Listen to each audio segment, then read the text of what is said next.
बिस्मिल्लाहिर्रहमानिर्रहीम। अल्हम्दुलिल्लाहि रब्बिल आलमीन वल आक़िबतु लिल मुत्तक़ीन वस्सलातु वस्सलामु अला सय्यिदिल अंबिया'i वल मुरसलीन व अला आलिहि व अस्हाबिहि अजमाईन। अम्मा बाद। बिस्मिल्लाहिर्रहमानिर्रहीम। मसाइल मंसूरतुन। मुंतशिर मसाइल यानी बैअ शिरा के वो अहकाम व मसाइल जो माक़बल में मज़कूर अबवाब में से किसी बाब के तहत जिक्र नहीं किए गए, उनको साहिब हिदाया किताबुल बुयू के आखिर में मसाइल शत्ता या मसाइल मंसूरा के उन्वान से बयान फरमा रहे हैं। कहीं मसाइल शत्ता का उन्वान लगाते हैं और कहीं इस किस्म के मसाइल के लिए मसाइल मंसूरा का उन्वान लगाते हैं। जी। क़ाल व यजूज़ु बैउल कल्बि वल फहदि वस्सिबाइ अल मुअल्लम व गैरुल मुअल्लम फी ज़ालिका सवाउन। व अन अबी यूसुफ रहिमहुल्लाह अन्नहु ला यजूज़ु बैउल कल्बि अल अक़ूरी लिअन्नहु गैरु मुंतफ़िअन बिही। वक़ाल शाफ़िई रहिमहुल्लाह ला यजूज़ु बैउल कल्बि लिक़ौलिही अलैहिस्सलाम इन्न मिनस्सुहति महरुल बग़ी। इन्ना का वो इसमें मुअख्खर है, जार मजरूर इस्म नहीं हो सकता, तो उसका इसमें मुअख्खर माबाद होता है, उसको मंसूब पढ़ा जाएगा। इन्न मिनस्सुहति महल बग़ी व तमनल कल्बि व लिअन्नहु नजसुल ऐनि वन नजासतु तुश्इरु बिहुवानिल महल्ली। बस। हाँ, और पढ़िए वजवाजुल बैइ युश्इरु बिइज़ाज़िही फकान मुंतफ़ियन। वलना अन्नहु अलैहिस्सलाम नहा अन बैइल कल्बि इल्ला कल्ब सैद औ माशियतिन वलिअन्नहु मुंतफ़िउन बिही हिरासतन वस्तियादन फकान मालन फयजूज़ु बैउहु बिखिलाफ़िल हवामिल मुतियति लिअन्नहु ला युंतफ़अु बिहा वल हदीसु महमूलुन अलल इब्तिदाई क़लअन लहुम अनिल इक़्तिनाई वला नुसल्लिमु नजासतल ऐनि वलौ सुल्लिमा फयुहर्रमु तनावुलु दुनल बैइ।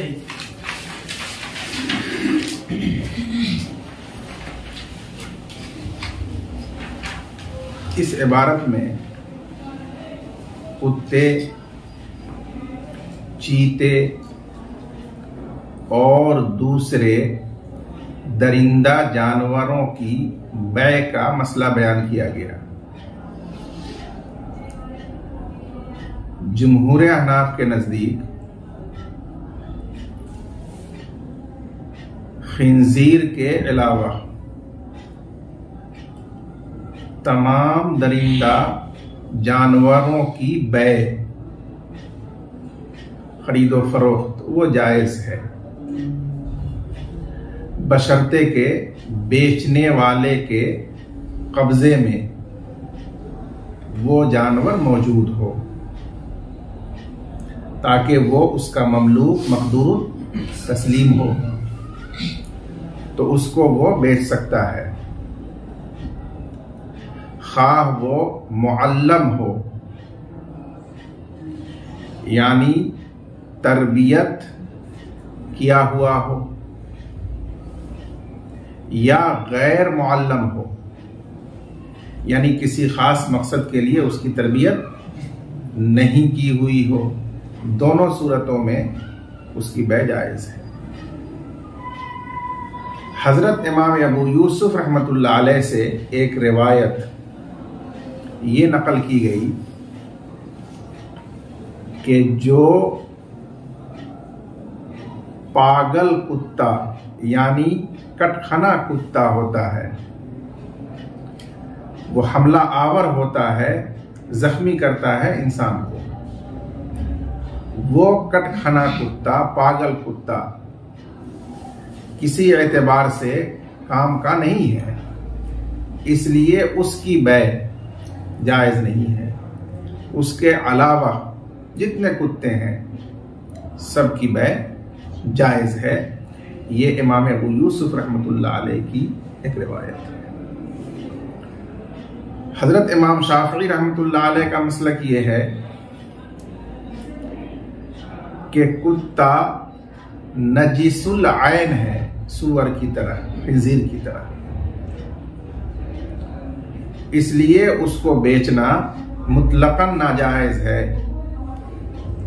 कोई भी कुत्ता हो उसकी बै इमाम शाफी रहमतुल्लाह अलैह के नजदीक जायज नहीं है। हर फरीक के दलाइल साहिब हिदाया ने किताब में बयान किए हैं जो तर्जमे ही से जाहिर हैं, इसलिए आप इबारत का तर्जमा देखिए। अल्लामा क़ुदूरी रहमतुल्लाह अलैह ने फरमाया कि जायज है कुत्ता, चीता और दरिंदों को बेचना। अल-मुअल्लमु व गैरुल मुअल्लमी फी ज़ालिका सवाउन।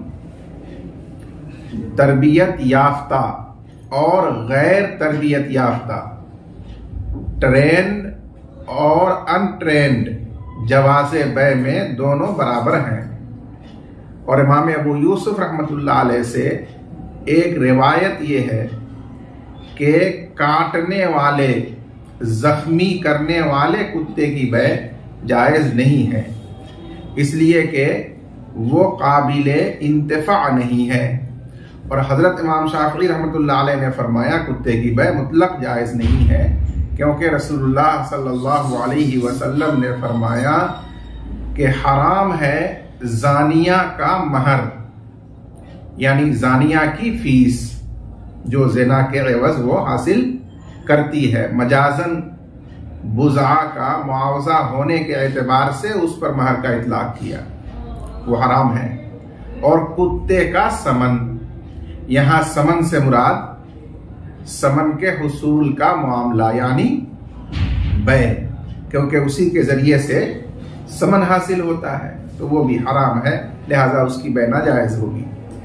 और इसलिए कि वो नजीसुल आयन है और नजासत दलालत करती है महल की जिल्लत पर, कि जो महल नजिस है वो जलील है, हालांकि बै का जवाज दलालत करता है उसकी इज्जत पर।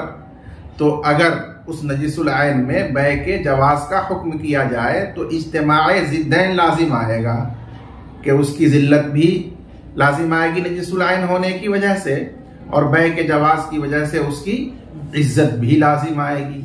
और एक महल में इज्तिमाए जिद्दैन महाल है, इसलिए जब नजीसुल आयन होना मुतअय्यन और मालूम है तो उसके बै की इजाजत नहीं दी जा सकती है।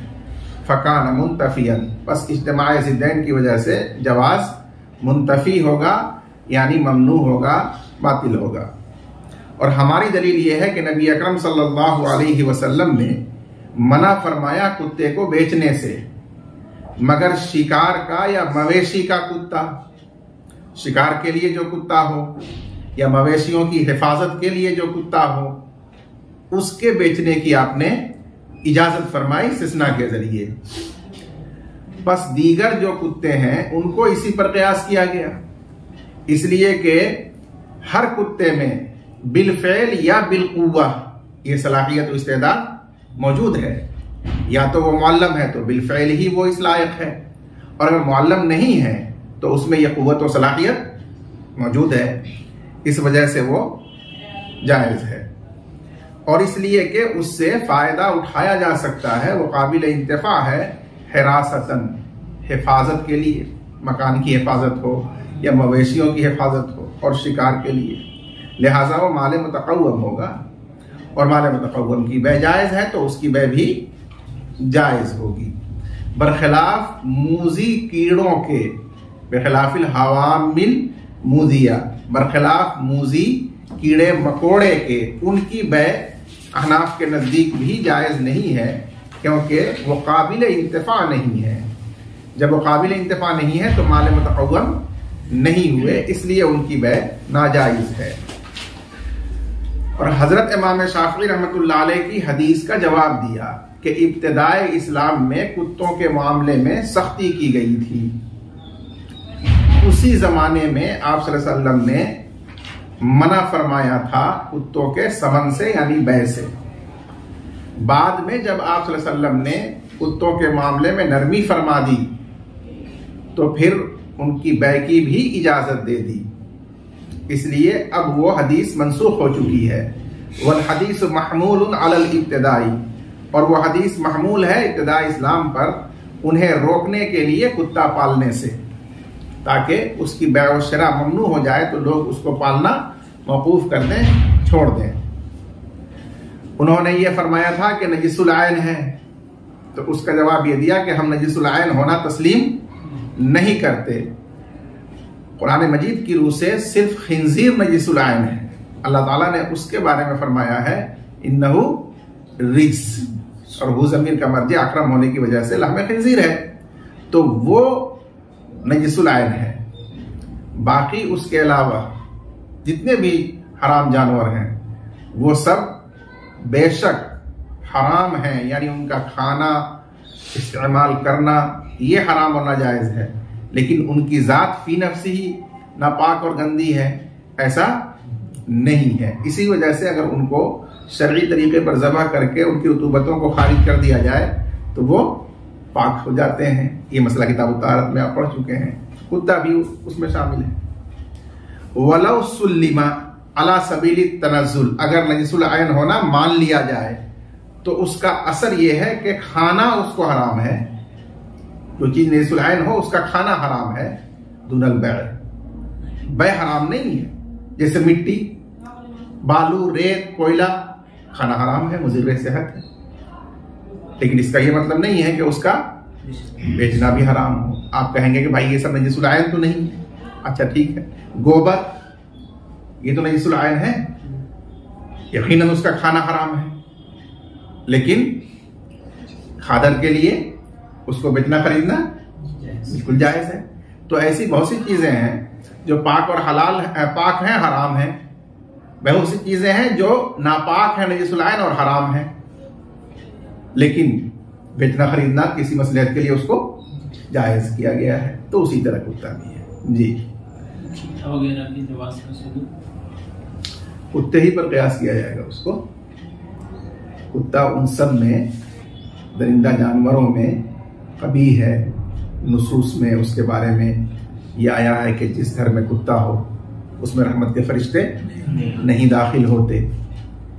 इसके बावजूद जब उसकी बै जायज हो गई तो उसके जैसे जो दीगर दरिंदे जानवर हैं उसी पर कयास करते हुए उन सब की बै भी जायज हो जाएगी।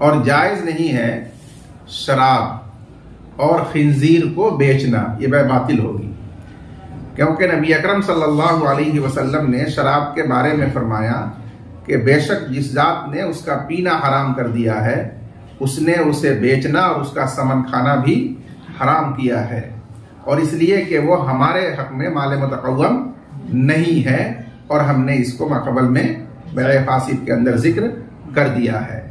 ये खमर, हदीस शरीफ तो खमर की दलील है, लेकिन जो दर्जे माकूल है वो खमर और खिंजीर दोनों की दलील है जी।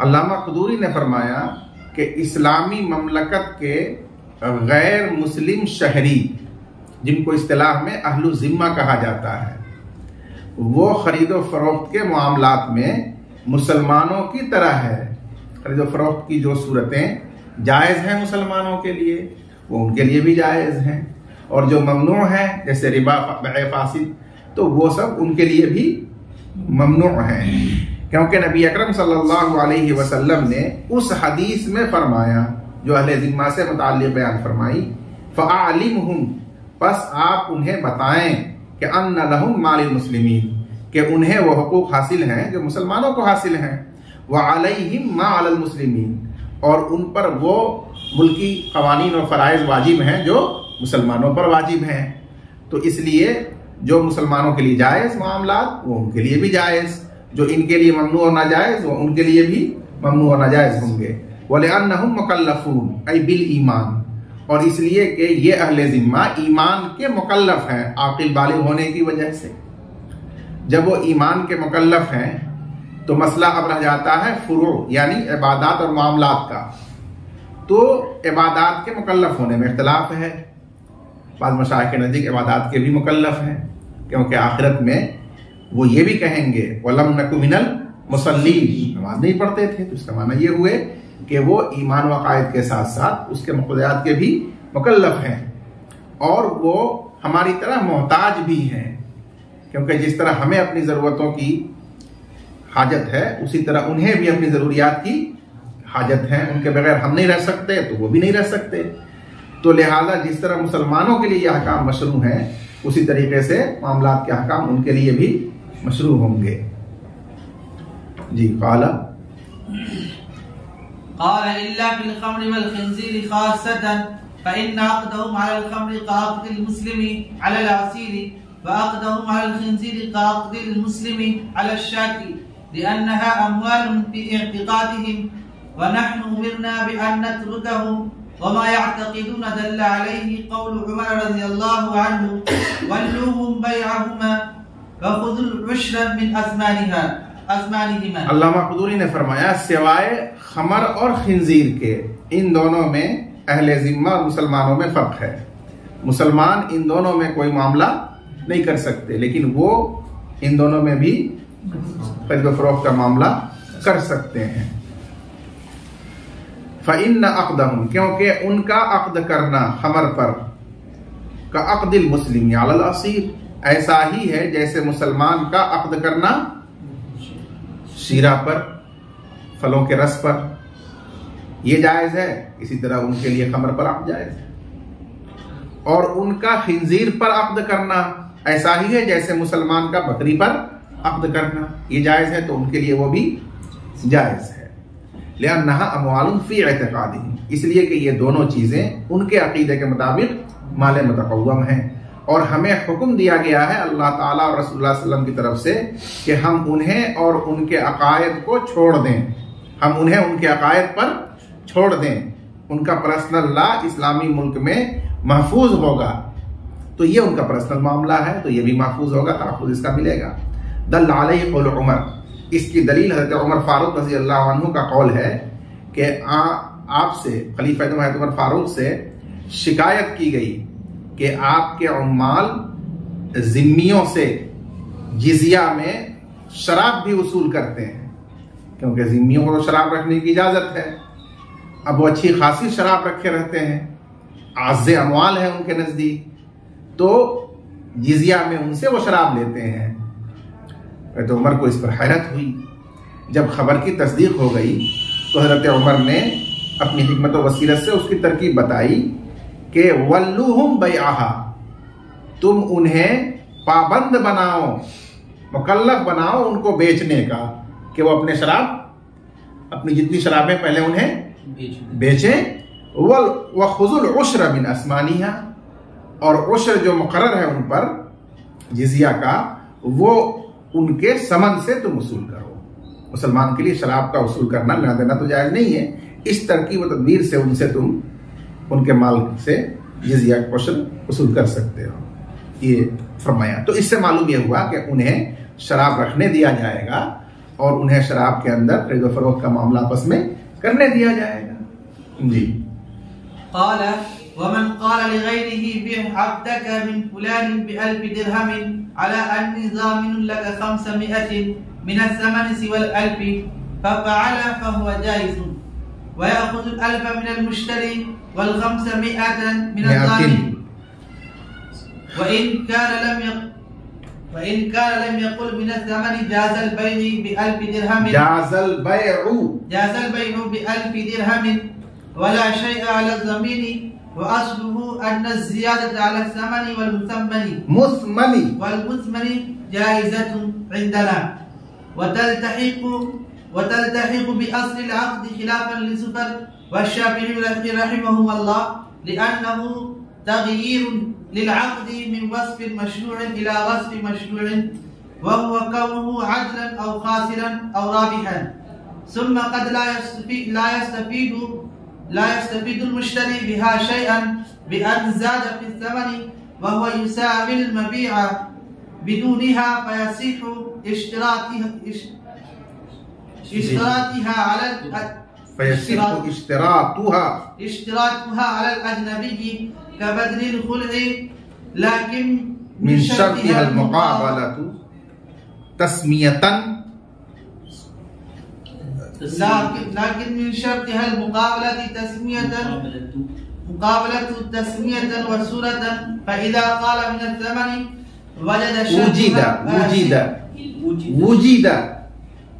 वुजिद शर्तुहा फयसिहु व इज़ा लम यकुल लम युजद फलम यसिहहा। चलिए ठीक है, इस इबारत में जो मसला बयान किया गया उसकी सूरत यह है कि अल्ताफ अपने सामान को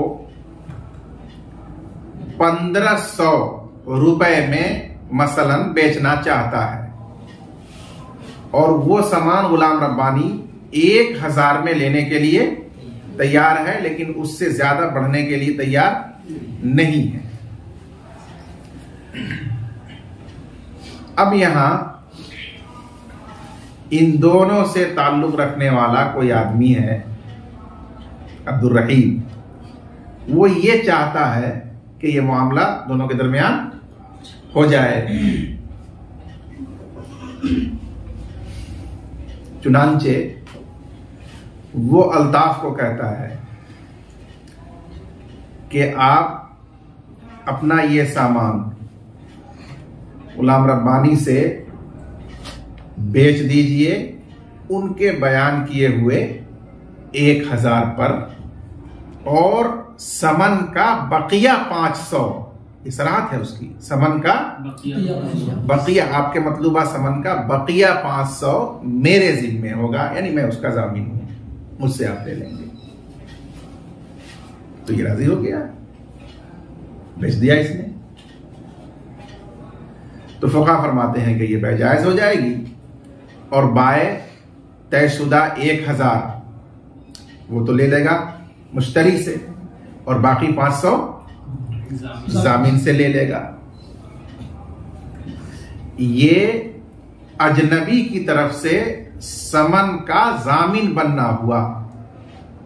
और ये किताबुल कफालत में मसला आएगा कि कोई अजनबी शख्स किसी के तरफ से अगर जामीन बन जाए, उसका दैन अपने जिम्मे में अपनी खुशी और मर्जी से ले ले तो वो जमान सही है और उससे मुतालबा किया जाएगा। जब वो अदा कर देगा तो ये अदा करने वाला साहिब दैन से रुजू भी नहीं कर सकता, तो ये जमान होगा उसकी तरफ से, वो जमान अदा करेगा और ये 500 उससे वसूल कर लेगा।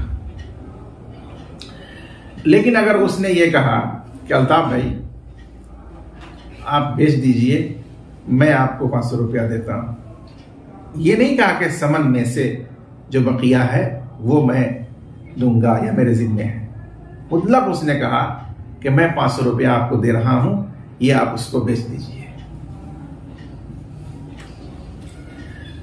तो इस सूरत में फुक़हा फरमाते हैं कि अगर उसके कन्विंस करने पर इसने बेच दिया तो बै तो जायज हो जाएगी, लेकिन उस सूरत में उसका कुल समन वही 1000 होगा जो वो मुश्तरी से पाएगा। वो 500 रुपया का मुतालबा ये नहीं कर सकता, उसका ये हक और दैन नहीं होगा। क्यों नहीं होगा? इसलिए कि उसकी हकीकत रिश्वत है कि एक काम करने के लिए उसने पैसा बढ़ाया, कोई बदला और मुआवजा किसी माल का वो तय करके नहीं दे रहा है, तो वो रिश्वत है और रिश्वत का लेना देना शरअन जायज नहीं है। इसलिए उस कन्विंस का कोई असर माल के वजूद में नहीं होगा, लिहाजा उससे कुछ मुतालबा करना या लेना इसके लिए जायज नहीं होगा, उसका समन वही 1000 होगा। ये मसला है। इमाम मोहम्मद रहमतुल्लाह अलैह ने जामिया सगीर में फरमाया कि अगर किसी ने दूसरे से कहा, अब्दुल रहीम ने बेचने वाले अल्ताफ से कहा कि आप अपना गुलाम या अपना कोई भी सामान बेच दीजिए फलां से, गुलाम रब्बानी से, 1000 दिरहम में, जितना वो देने के लिए तैयार है, अला अन्नी ज़ामिनुन लका, इस शर्त पर कि मैं आपके लिए जामिन हूं, 500 मिनस समन, समन में से बकिया 500 का, सेवल अल्फ, उस 1000 के अलावा, फफ़अला, तो भाई ने ऐसा किया, फहुवा जाइज़ुन, तो ये बै जायज़ है, व याख़ुज़ुल अल्फ मिनल मुश्तरी, 1000 मुसम्मा मुश्तरी से लेगा और 500 जामिन से लेगा। और अगर उस अजनबी ने मिनस समन नहीं कहा, सिर्फ कहा कि 500 में दे दूंगा, आप दे दीजिए, तो बै 1000 के एवज में जायज होगी, वही उसका कुल समन होगा, वला शय्या अला ज़मीन, जामिन पर उसका कुछ वाजिब नहीं होगा। वह अस्लुहु, और इस मसले का ज़ाब्ता यह है कि समन या मबी में इजाफा करना जायज है, मसला गुजर चुका है, क्या हो जाने के बाद समन में इजाफा करना या मबी में करना जायज है, बाई की तरफ से भी और मुश्तरी की तरफ से भी, इंदना, हमारे नजदीक, और वो इजाफा असले अक्द के साथ लाहिक हो जाएगा, ये भी गुजर चुका है कि गोया कुल मबी हुआ या कुल समन हुआ। मजीद और मजीद अलैह का मजमुआ खिलाफन लिजुफर व शाफी, इख्तिलाफ है इसमें इमाम ज़ुफर और इमाम शाफी रहमहुमुल्लाह का, ये भी गुजर चुका है।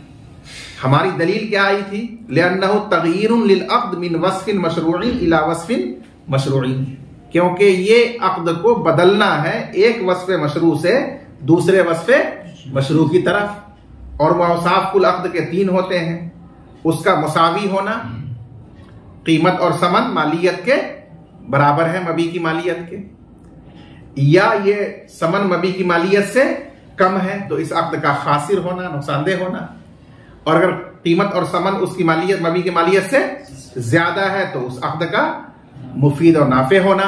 यही 3 औसाफ है। अब उसमें ज्यादा समन करने से या ज्यादा मबी करने से इन्हीं औसाफ में से एक को दूसरे की तरफ बदलना होता है, ठीक है ना। और जब मुताकिदैन को अपने किए हुए अहद को फस कर देना और खत्म कर देना जायज है रजामंदी से, तो उसको एक वस्फ से दूसरे वस्फ की तरफ बदलना बदरजे औला जायज होगा। जब आकिदैन के लिए यह जायज है तो आकिदैन के अलावा भी अगर कोई अजनबी शख्स दूसरा शख्स उसमें बढ़ा देता है समन में अपनी तरफ से, तो वो बढ़ाना भी जायज हो जाएगा। अलबत्ता इस पर एक सवाल होता है कि बाय और मुश्तरी जो बढ़ा रहा है समन में या मबी में, तो उन्हें तो उसके बदले में मुअव्वज़ हासिल हो रहा है। मबी में बढ़ा रहा है तो समन उसको मिल रहा है, समन में बढ़ा रहा है तो मबी उसके एवज में मिल रहा है। लेकिन ये अजनबी शख्स जो उसमें बढ़ा रहा है अपनी तरफ से, तो वो तो एक तरफा बढ़ावतरी है, उसके बदले और एवज में तो कुछ उसको नहीं हासिल हो रहा है। तो ये कैसे सही होगा कि वो बाय और मुश्तरी के बढ़ाने की तरह है? इन दोनों में तो फर्क है। बाय और मुश्तरी जब बढ़ाता है तो उसका मुअव्वज़ और सिला मिलता है उसको, लेकिन ये जब बढ़ा रहा है तो इसको तो कुछ नहीं हासिल हो रहा है उसके एवज में। ये सवाल पैदा हुआ, तो उसका जवाब दिया कि बाज़ दफा मुश्तरी भी जो समन बढ़ा देता है तो उसमें कोई उसका फायदा हासिल नहीं होता, क्योंकि पहले ही वो मबी की मालियत के बराबर समन या उससे ज्यादा समन तय कर चुका है। फिर भी उसके बावजूद वो और बढ़ा देता है बाद में, उसमें वो उसकी तरफ से तबर्रो है, सखावत है, तो बढ़ाना भी सही है। तो इस बढ़ाने से तो मुश्तरी को कोई फायदा मजीद नहीं हुआ हासिल। तो उसी तरह से अजनबी शख्स भी जब बढ़ा रहा है तो उस बढ़ाने से चाहे उसको मनफात हासिल ना हो, लेकिन उसकी सखावत है, उसका तबर्रो है, ये तो करने के लिए इस्लाम में हुक्म दिया ही गया है, तो इसलिए इससे रुका नहीं जा सकता, इसका एतबार किया जाएगा। जैसे बदले खुला है, एक औरत अपने शौहर से खुला ले रही है तंगा कर, तो उस खुला में तय होता है कि जो महर तुमने लिया है वो वापस कर दो, या कोई और चीज तय हो जाती है, तो वो चीज बदले खुला है। अब बदले खुला जो औरत दे रही है, तो क्या उसके एवज में उस औरत को कुछ मिल रहा है? कुछ माली मनफात हासिल हो रही है? नहीं हो रही है। तो ये बदले खुला अगर बजाय औरत के कोई अजनबी शख्स अपने जिम्मे ले ले, यानी औरत एक तंग है और वो खुला लेना चाहती है लेकिन उसके पास देने के लिए बदले खुला नहीं है, तो उसके भाई ने, उसके किसी दोस्त ने, करीबी ने कहा कि बदले खुला मेरे जिम्मे है, मैं उसका जामीन हूं, तुम खुला दे दो। तो ये सही है कि नहीं? सही है। हालांकि यहां भी तो उसके एवज में उसको कुछ नहीं हासिल हुआ, वहां तो असीली को नहीं कुछ हासिल हो रहा है, तो जो उसकी तरफ से जामीन होगा उसको भी उसके एवज में कुछ नहीं हासिल हुआ। तो ऐसा किया जा सकता है कि हम दूसरे के ऊपर वाजिब होने वाले माल का जामीन बन जाएं और हमें उसके एवज में कुछ भी हासिल ना हो रहा हो, ये सखावत और तबर्रुक कहलाएगा। सुम्मा क़द ला यस्तफ़ीदुल मुश्तरी बिहा शैअन, फिर कभी मुश्तरी समन में इजाफा के जरिए कुछ हासिल नहीं करता, कोई माली मनफात हासिल नहीं करता। बेअन ज़ादा फी समन, बई तौर के उसने समन में बढ़ा दिया, इजाफा कर दिया, हालांकि पहले ही वो समन मबी के बराबर था बगैर इजाफे के, तो वहां उस मुश्तरी को कुछ मजीद हासिल नहीं होगा इस इजाफा करने से, फिर भी वो इजाफा करना सही है। फयसिहु इश्तिरातु अला अजनबी, जब बिला मनफात इजाफा सही है तो उसकी शर्त अजनबी पर लगाना और अजनबी का उसे मंजूर कर लेना ये भी सही है। का बदलिल खुलई, जैसे कि बदले खुला, अजनबी पर उसकी शर्त रखी जा सकती है, सही है, हालांकि उसको कुछ फायदा नहीं होगा उससे। लाकिन मिन शर्त या मुकाबला, लेकिन इस इजाफा के जायज होने की शर्त माली तबादला और मुआवजा है कि अक़्द मुआवजा और अक़्द मुकाबला हो, तो वहां वो इजाफा जैसे मुश्तरी कर सकता है, अजनबी भी अपनी तरफ से कर सकता है, लेकिन उसकी शर्त है मुकाबला, यानी माल का माल से तबादला होना चाहिए, अक़्द मुआवजा होना चाहिए, तस्मियतन, जिक्र के एतबार से भी और सूरत के एतबार से भी। फ़इज़ा क़ाल मिन समन, बस जब उस अजनबी ने 500 समन अपने जिम्मे में लेते हुए कहा मिनस समन, कि ये समन का हिस्सा है सिवाय उस 1000 के, ये उसने साफ कहा, तो मुकाबला की शर्त पाई गई, तस्मियतन जिक्रन भी पाई गई कि उसने जबान से मिनस समन कहा और समन मबी के मुकाबले में ही होता है, और सूरतन भी वो शर्त पाई गई कि वहां तबादला बैव शिराका हो रहा है, मुकाबला हो रहा है, तो फैसले है वो सही है। और जब उसने नहीं कहा मिनस समन, सिर्फ कहा कि वो 500 मैं दूंगा, आप बेच दीजिए, तो यहां जो शर्त है उस इजाफा के जवाज की मुकाबला वो नहीं पाया गया। तस्मियतन, अगरचे सूरतन मान लीजिए पाया गया, लेकिन तस्मियतन नहीं पाया गया, जिक्र नहीं पाया गया, तो इसलिए अब वो रिश्वत में शुमार किया जाएगा और वो जायज नहीं होगा। फलम यस्ह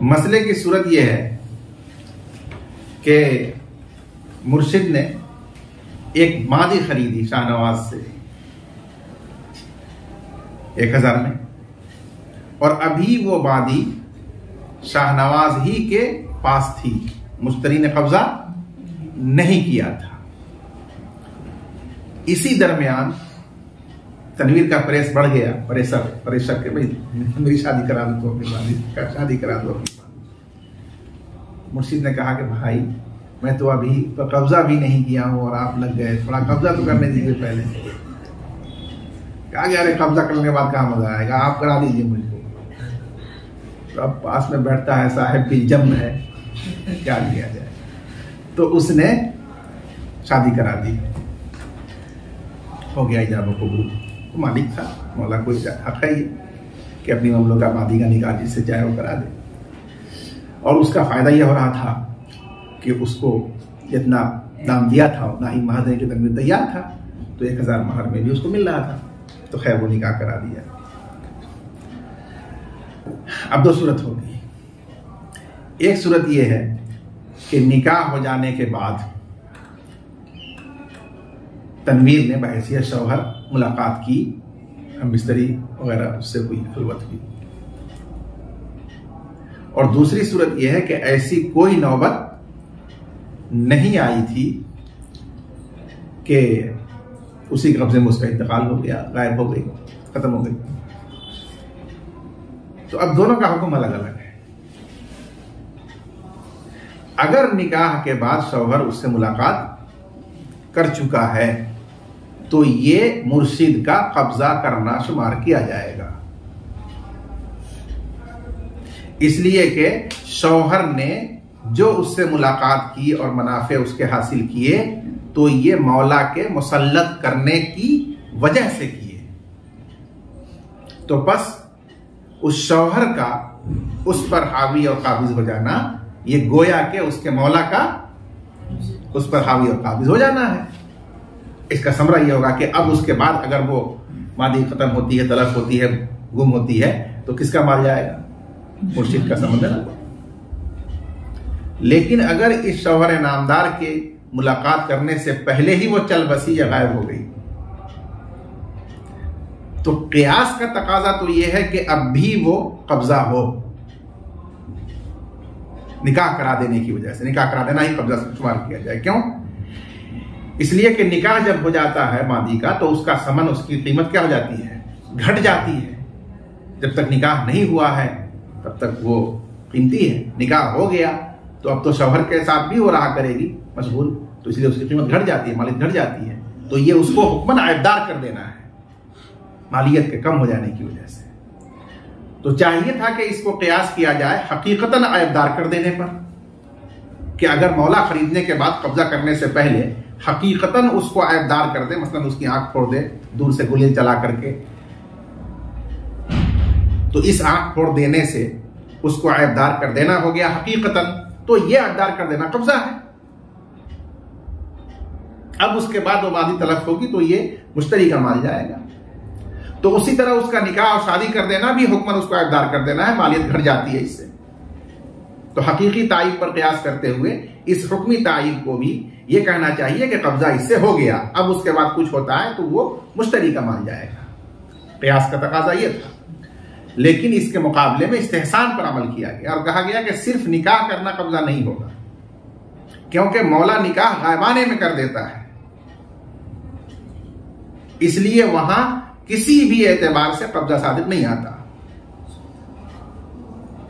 हाँ, जब वो हम बिस्तर हो जाएगा, उससे मिल लेगा, तब वहां पर अपने नायब के जरिए, अपने मुसल्लत किए हुए शौहर के जरिए उसका कब्जा हो जाएगा। लेकिन जब तक ये नहीं होता है तो सिर्फ अक़्द पढ़ा देने से, निकाह पढ़ा देने से यह कब्जा नहीं हुआ, क्योंकि किसी भी एतबार से कब्जा साबित नहीं आता। बरखिलाफ हकीकतन आयबदार करने के, हकीकतन आयबदार करने में मौला का उस बादी के ऊपर हावी होना सादिक आता है, क्योंकि बगैर हावी हुए उस पर, बगैर टच किए उसको, जाहिर है कि उसको हकीकतन आयबदार नहीं कर सकता।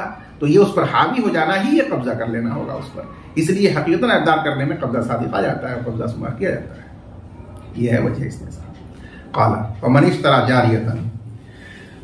फरमाया कि अगर किसी ने बादी को खरीदा वलम यक़बिज़हा, और मुश्तरी ने उस पर कब्जा नहीं किया, यहां तक कि उसका निकाह कर दिया किसी मर्द से, बस उस शौहर ने बहैसियत शौहर उससे हमबिस्तरी की, तो ये निकाह जायज है। वयकूनुल कब्ज़ु लिल मुश्तरी, और मुश्तरी का कब्जा भी मुतहक्क़क़ हो जाएगा। लिवजूद सबबिल विलाया, विलायत का सबब मौजूद होने की वजह से, और वो विलायत का सबब मिल के रकबा कामिल है। विलायत का सबब मिल के रकबा कामिल है, जो शिरा की वजह से मुश्तरी को हासिल हो चुकी थी, और वही सबब है विलायत निकाह का, तो इसलिए उसका निकाह करना सही हुआ। वअलैहिल महर, जब निकाह सही होगा उसका हुक्म मुरत्तब होगा, शौहर पर मुकर्रर महर वाजिब होगा। वहादा कब्जुन, और ये वती करना कब्जा है, इसलिए कि शौहर का हम बिस्तर हो जाना, वती कर लेना हासिल हुआ बेतस्लीती मिन जिहती, मुश्तरी की जानिब से मुसल्लत करने की वजह से। तो अब ये उसका नायब हो गया, फसारा फ़िअलुहु का फ़िअली, बस उसका यानी शौहर का फ़िअल का फ़िअली खुद उस मौला के फ़िअल की तरह हो गया, और वो खुद अगर ये काम किया होता तो कब्जा हो जाता, तो अब ये कब्जा हो जाएगा। व इल्लम यताह फलैसा बिक़ब्ज़िन, और अगर उससे हमबिस्तरी शौहर ने नहीं की तो ये कब्जा सिर्फ निकाह कब्जा नहीं होगा। और क़ियास ये था कि सिर्फ निकाह से ही काबिज हो जाए, इसलिए कि ये हुक्मन आयतदार कर देना है, बस उसको क़ियास किया जाएगा हकीकतन आयतदार करने पर, और उसमें कब्जा हो जाता है तो इसमें भी कब्जा हो जाना चाहिए। और इस्तेहसान की वजह यह है कि हकीकी तायीब में हावी होना, गालिब होना पाया जाता है महल पर, मादी पर, उसके बगैर उसको आयतदार जिस्मानी तौर पर नहीं किया जा सकता, और उसकी वजह से, उस इस्तिला की वजह से वो काबिज हो जाता है। वला कज़ालिकल हुक्मी, और हुक्मी तायीब ऐसा नहीं है, क्योंकि निकाह करने में दूर दूर तक भी उससे कोई लम्स और कोई टच नहीं होता, तो उसमें कब्जा का कोई मफहूम साबित नहीं आता, तो कब्जा नहीं होता। फफ्तरक़ा, बस दोनों में फर्क वाक़ हो गया।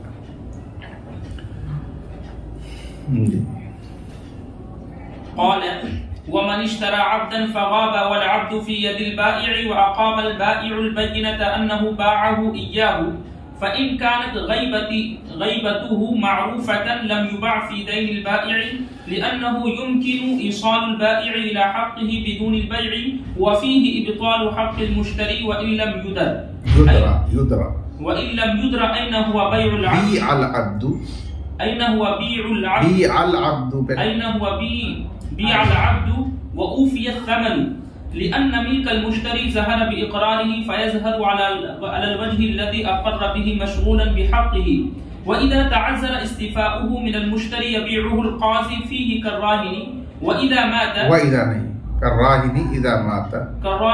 माता वल मुश्तरी इज़ा माता मुफ़लिसन वल मबीउ लम युक़बज़ बिख़िलाफ़ मा बअद अल क़ब्ज़ लिअन्न हक़्क़हु लम यबक़ मुतअल्लिक़न बिही सुम्मा इन फ़ज़ूल शैउन युमसक लिल मुश्तरी लिअन्नहु बदलु हक़्क़िही व इन नक़स युतबअु हुवा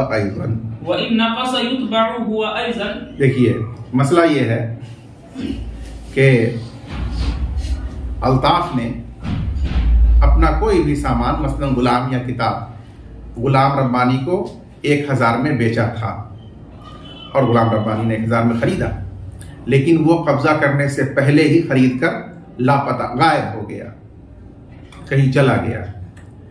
अब ये अल्ताफ नेक मुसलमान है, तो ये तलाश कर रहा है गुलाम रब्बानी को, ताकि उससे 1000 अपना समन उसूल करे और ये गुलाम उसको या सामान उसको दे दे, लेकिन वो अब मिलता नहीं है। मजबूर होकर के ये काजी के पास पहुंचेगा कि मैंने ये सामान अपना या ये गुलाम फला इब्ने फला को, साकिन फला को बेच दिया है, इसलिए अब ये मेरा नहीं है, ये ममलूक है उस मुश्तरी का, लेकिन इसका समन मुझे नहीं मौसूल हुआ है और मैं हर मुमकिन कोशिश कर चुका, तो लिहाजा अब ये गुलाम या सामान जो भी है इसको आप अपने इख्तियार से बेच कर और इसी के समन से मेरा वाला जो दैन है समन वो अदा किया जाए, ये मामला। तो इसका क्या शरई हुक्म होगा?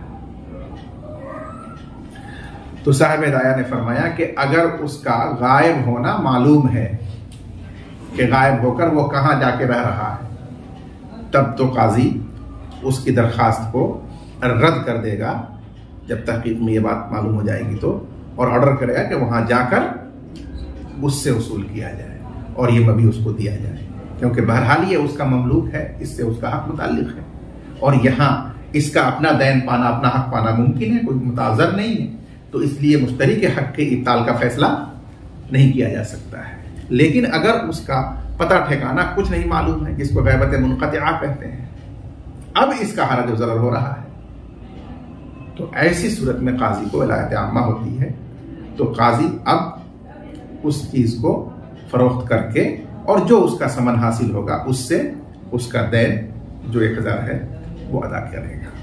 अगर बिक गया इत्तेफाक से वो 1200 होंगे, तो मजीद 200 जो बच रहा है वो अमीन काजी के पास रहेगा महफूज, कि जब वो आएगा तो उसको वापस कर दिया जाएगा, उसी के माल का हक है वजह ये।